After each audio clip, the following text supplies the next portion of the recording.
ما سنتين marka hore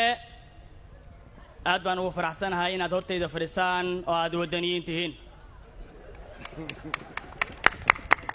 way idinka muuqataa inaad u diyaar garowdeen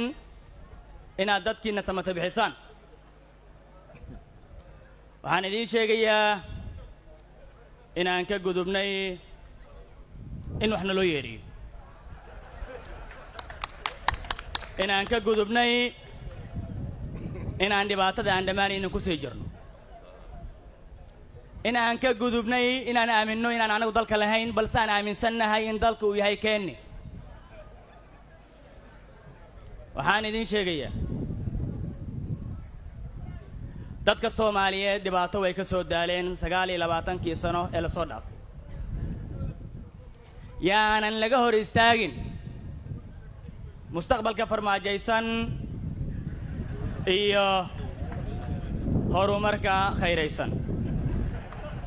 waan idin salaamayaa nabadiina